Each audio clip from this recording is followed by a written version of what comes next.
नमस्कार बंधुरा स्वागतार दुनियाते सबाइके वेलकाम जानाई। आज बानाबो मूलो शाकेर घंट। गरम भाते प्रथम पाते मूलो शाकेर घंट एइभाবে बानिয়ে फेलुन, खूबই टेस्टी हय। चलुन किभाবে बानिয়েছি देखानो जाक। सबार प्रथमे निয়েছি দুটো मूलो शाक। শাকটা কিন্তু খুবই ফ্রেশ আর ভালোভাবে ধুয়ে পরিষ্কার করে কেটে নিয়েছি ছোট ছোট করে। বেগুন আলু লম্বা শেপ করে কেটে নিয়েছি। এবার গ্যাস অন করে কড়াই মধ্যে সরষে তেল দিয়ে দেব আলু আর বেগুন। লবণ হলুদ দিয়ে আলু বেগুন লাল করে প্রথমে ভেজে তুলে নেব, তাহলে মূলো শাকের টেস্টটা ভালো আসবে। আলু বেগুন ভাজা হয়ে গেছে, আমি এবার কড়াই থেকে পাত্রে তুলে নেব। এবার ওই কড়াইতে সামান্য রিফাইন তেল দিয়ে কয়েকটা বড়ি ভেজে নিচ্ছি। বড়িগুলো ভেজে তুলে নেওয়ার পর কড়াইতে দিয়ে দিলাম 2 টেবিল স্পুন সর্ষে তেল, গোটা জিরে, 5 ফোড়ন আর দুটো শুকনো লঙ্কা ফাটিয়ে দেব। নাড়াচাড়া করে নেওয়ার পর আমি দিয়ে দেব কোচানো পেঁয়াজ। পেঁয়াজটা লাল করে প্রথমে তেলের সঙ্গে ভেজে নিতে হবে। পেঁয়াজটা ভাজা হয়ে গেছে, এরপর আমি দিয়ে দেব মূলো শাক। মূলো শাকে দেব সামান্য পরিমাণ লবণ। লবণটা আপনারা অল্পই দেবেন। হলুদ গুঁড়ো দিয়ে দিলাম। এবার নাড়াচাড়া করে ঢাকা দিয়ে গ্যাসের ফ্লেমটা লো রেখে মিনিট 5 রেখে দেব।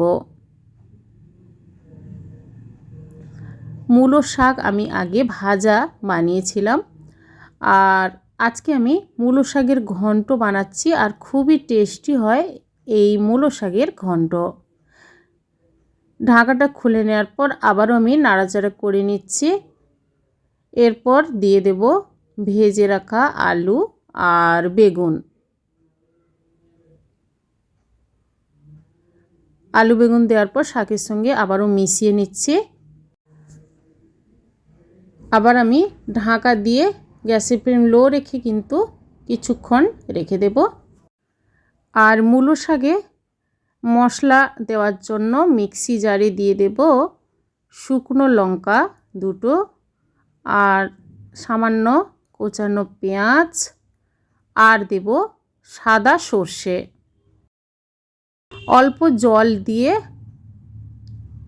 মশলাটা পেস্ট করে নেব।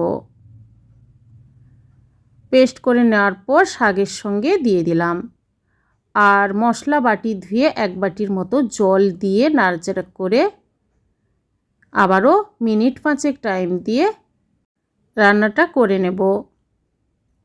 বেশি জল দেওয়ার প্রয়োজন নেই, কারণ আলু বেগুন ভেজে শাকের সঙ্গে দিয়েছি, তাই জলটা অল্প দিয়ে আস্তে আস্তে করে রান্নাটা করে নিচ্ছি।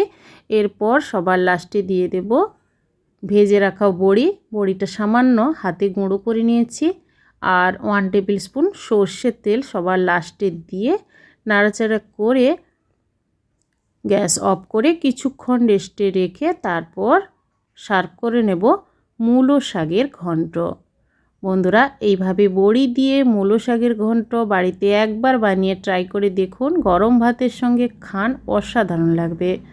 আজকের এই মূলো শাকের ঘন্ট রেসিপি আপনাদের কেমন লেগেছে কমেন্ট করে জানাবেন, লাইক করবেন, আর আমার চ্যানেলটি বন্ধুরা সাবস্ক্রাইব করে নেবেন। সবাই ভালো থাকুন, ধন্যবাদ।